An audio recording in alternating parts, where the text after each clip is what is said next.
pretty vocal about your distaste regarding certain aspects, certain toxic aspects of the left. For example, like woke scolds, whose like main priority is just to virtue signal about how woke and amazing they are, even by dragging other progressives like yourself down just so that they can look better. So on TikTok, which is my domain, and this is my home turf. This is like amped up to 11 just due to the nature of the app and the overwhelming majority of like teenagers who act generally more petty than adults. Are very quick to cancel anyone who doesn't conform perfectly to the wokeness scale.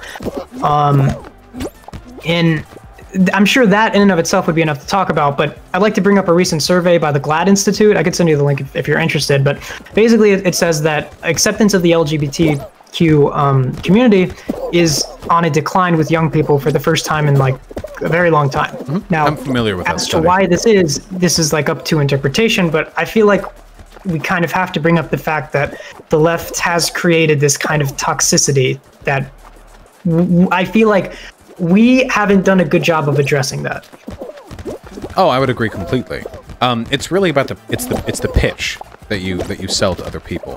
Back in the 1990s and even back in the 1980s, the people who are militantly pro-gay, or even more rare, pro-trans, are very, very few and far between. To a militant extent, that's just not a very frequent thing. Usually people are either tepidly for or very against. But being tepidly for something puts you in a position where the people who might be converted aren't that worried about the social ramifications of them not being converted. It's very low pressure. Back in like 1988, whether you're pro or anti-gay people, this isn't like unless you're gay, of course, this is not a problem upon which your social capital hinges entirely. Nowadays, however, thanks to the internet and a bunch of other factors, it's very, very possible for people as young as like 12 to be militantly, radically progressive. And in fact, this is common because young people aren't very good at moderating their beliefs when exposed to extremist ideologies. And when I say extremist, I just mean differing from the norm here. So somebody saying like gender abolitionism, which I am, I'm gender abolitionist, that would be an extremist ideology in the context of our general understanding of society, even though I don't believe it's a bad thing. I'm not assigning a moral worth to that. Yeah. So children aren't that good at moderating these beliefs. But there's another external force here. Very, very far-right young people, of which there certainly are many, do have an external pressure to avoid publicizing their beliefs. Because in most places in America, even in a lot of places that are generally reactionary, being openly anti-black, like actually like white nationalist, will get you a lot of hate. Probably for good reason. So these people tend to keep quiet. The recruitment is mostly done online in messaging boards. In public, you're not going to see a little neo-Nazi 13-year-old screaming, "What? You think the races can mix?" Like, that's not as common of a thing. But you will see lots of young people very publicly, very aggressively, and very embarrassingly pronounce their support for radically progressive ideas. And what that does is it creates at once a pressure for people to move left, but also a feeling of disdain, of resentment. Why should they have to move left just because some radical on 14-year-old girl on TikTok told me to? People get resentful, and when they're resentful, they're less likely to move over. And that backlash is what we're currently dealing with regards to the LGBT acceptance, in my personal opinion. I don't think it's that people are... Oh my god. Sorry, Fall Guys. I don't think that people are getting substantively more anti-LGBT. I think it's that they are being repelled by this initial wave of indignation that comes along with the different ways in which our society treats the radically progressive and the radically reactionary at a young age. Does that make sense? Yeah. No, I think I get what you're saying. And I think what you're saying is right, because the acceptance as it is on a decline, but it's not like super substantial. But how do we like go about addressing this? Like, because again, just coming from my perspective, I'm on TikTok a lot, so I see this happen like in real time. That in fact, we were just talking about the guy earlier. The guy, he makes like only reaction videos to random things. Like in every single video, he like starts out, he's smiling with his thumbs up, and then something happens in the video, and then he frowns. So he would do this to like innocuous videos, but then he would also do it to LGBTQ videos where like a trans person would transition and he would go from smiling to like frowning, which like isn't good, but it's also like not the end of the world. What is more toxic about that was the fans that would go and harass the people that he duetted. But well, of course he knows what he's doing.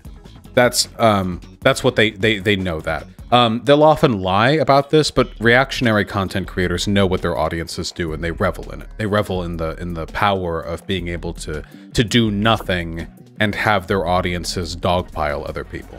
They're completely aware of it. They lie about it. Well, this sparked a bigger conversation, which is like, are you responsible for your fans' actions? And like my opinion is like, if he knew that making this type of video would result in this effect every single time, that he's responsible for that. But I don't know where you draw the line of like where you're not responsible for what your fans do anymore. People are absolutely responsible for the general attitudes of their fan base. So if an individual in your fan base fucking goes off and acts crazy or something, whatever. That's happened with me. I mean, I have a lot of people who watch me. It's almost inevitable past a certain That's point. me. Yeah, there you go. But with but if the general disposition of your fan base, if a large amount of your fan base is engaging in a certain type of behavior, of course it reflects on you. There's a reason your fan base likes you, after all. You never have a toxic fan base accidentally. There's always a reason why. People who pretend this isn't the case, that like fan bases are formed in isolation to the types of content you make, are uniformly dishonest. They know what the fuck they're doing.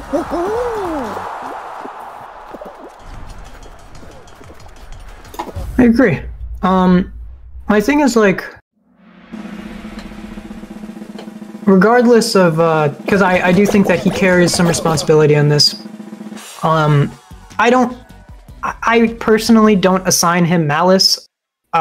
He seems like a cool guy, and a lot of people have vouched for that, but that's just my opinion. Do you think that's cool, to do videos where you say you disapprove of trans people transitioning? I don't, but I mean, okay. I feel like there's like different ways that you could interpret it. But yeah, no, like it's hard for me to be charitable. I'll admit that much. It's very hard to be charitable towards that. But he was banned off TikTok, and then he made a backup, and then that got banned, and then he made another backup, and then that got banned, and then he made another backup, and that got banned, all in the span of like a day. So you know, TikTok doesn't like him very much. I think there's even a New York Times article on it. Was he that big? He was verified on TikTok. Yeah. I think he had 2 million followers. More than anything I have. I can't imagine any reason a person would make videos like that unless they were trying to signal like a dog pile to their fan base. Like there's no context other than the bigotry. They would tell. Sorry, go on. No, there's no context other than the bigotry with regards to the smiling at the pre-transition, frowning at the post-transition. The only context there, the only message you can really take is it's bad when trans people transition, and you can read into that what you want. Is because they're mentally ill? Do they have some beauty that was tarnished? Whatever. But fact of the matter is, there's no positive way to spin that. And with a fan base that large, I imagine he's, probably done ill quite a few people. I'm just not sure. What about his content do you find defensible? Okay. Well, I would not probably defend his content, but if you were to ask one of his fans, what they would say is, there's a couple different arguments that I've heard in defense of his content. One of which is that he clearly does not encourage the harassment. So something to note about this guy is he has like, I guess it's part of his character on TikTok or whatever. He doesn't talk, like he just is silent most of the time.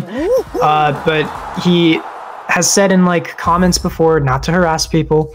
And whenever he duets these people, he like removes their @ so you can't directly go to their profile. And so if you were to ask one of their fans, they would say, that's proof that he doesn't want harassment. He's just trying to make people smile and have a good time. And then others would say that his video is not actually about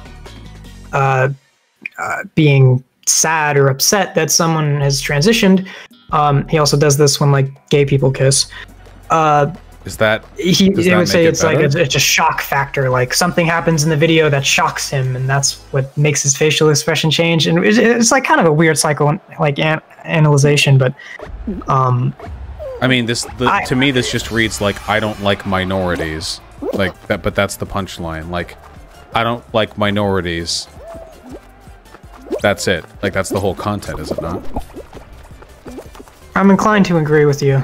Right. I guess I don't know what the poll is there, necessarily, because many people feel that his ban was unjust because he personally didn't like harass people. He just made facial expressions, and it's just really easy to be like, you really want to get a guy banned over facial expressions? Yeah, but that's always the shit they pull. The thing is, there's no context outside the actual the actual way things pan out that can explain or completely explain away reactionary or bad behavior.